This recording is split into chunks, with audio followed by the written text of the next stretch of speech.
ព្រះសម្មាសម្ពុទ្ធសួរព្រះសារីបុត្រថាមនាលសារីបុត្រហេតុអ្វីបើសិនមានគេសួរអ្នកថាលោកម្ចាស់ការនៅជាកុហកនឹងនិយាយពីទ្រព្យសម្បត្តិចាក់គួរគ្នាបំមេះវិញគួរមើលគ្នាមិនឃើញទេទៅណាមកណាមានអ្នកបំរើមានស្រីមានប្រុស500ទៅតាមហេតុអីបានលោកម្ចាស់សុខចិត្តលះបង់ទ្រព្យសម្បត្តិដ៏មហាសាលហ្នឹងមកកាន់ភេទជាអ្នកបួសជាអ្នកអត់មានអីអញ្ចឹងហេតុអីគេមានតែទៅចង់រស់អាហ្នឹងមិនអញ្ចឹងណាមែនទេហើយសត្វលោកមានហើយមានស៊ំពេកប៉ុន្តែសមាលោកងាយមានអ្នកមានស៊ំសោះមានចង់មានថែមហ្នឹងហើយបានលោកថាបបិទ្ធព្រះអង្គដ៏ចម្រើនបើមានអ្នកសួរខ្ញុំព្រះអង្គអញ្ចឹងណាខ្ញុំព្រះអង្គនឹងឆ្លើយថាវេទនាមាន3មានន័យថា feeling របស់យើងនឹងមាន3 feeling ណាយើងតែខ្មែរយើងថាអារម្មណ៍ប៉ុន្តែមែនតើនេះគឺជាការសែបសោយអារម្មណ៍វេទនាការដឹងហ្នឹងហើយវេទនាទាំង3នោះគឺមានសុខវេទនាពេលជួបរឿងល្អក៏សុខវេទនាកើតឡើងទៅហ្នឹងហើយជួបរឿងមិនសូវល្អឈឺថ្កាត់អីទៅក៏ទុក្ខវេទនាកើតឡើងទៅរឿងសាមញ្ញធម្មតាក៏ឧបេក្ខាវេទនាអញ្ចឹងទៅប៉ុន្តែ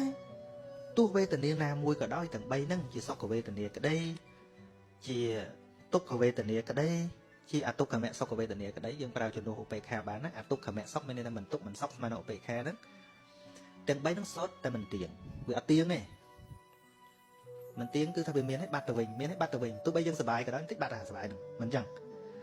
ទុក្ខក៏ដោយឈឺក្បាលក៏ដោយតែឈឺយូរទៅវាឈប់ឈឺអញ្ចឹងឯងឡប់ឈឺក្បាលហ៎មិនបានបាត់ឈឺ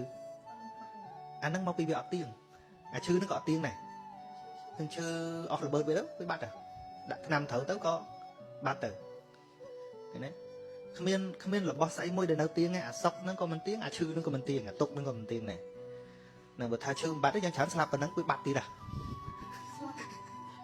មិនចឹងណាតែស្លាប់លែងឈឺ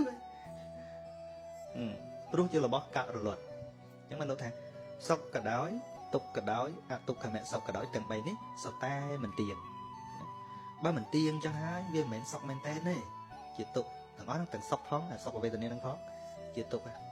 ហើយរបស់ណាវាមិនទៀងវាជាទុក្ខអញ្ចឹងពិតណាស់វាជាអនត្តាមិនរបស់យើងមិនជាយើងមិននៅក្នុងការគ្រប់គ្រងរបស់យើងទេកើតហើយរលត់ចាប់នៅអត់បានចិត្តយើងដែលដឹងរឿងហ្នឹងក៏រលត់អារឿងដែលយើងដឹងហ្នឹងក៏រលត់ដែរហើយរបស់ណាមិនទៀងជាទុក្ខជាអនត្តាអញ្ចឹងហើយពិចារណាឃើញដូច្នេះហើយបានជាអាត្មាមកបួសទោះបីបានស្អីប្រហែលទៀតក៏វាគង់តែលាយក៏វាគង់តែលត់ចង់បញ្ចប់ឥឡូវយើងមើលអ្នកមានសម័យអង្គរតាណាអស់ហើយ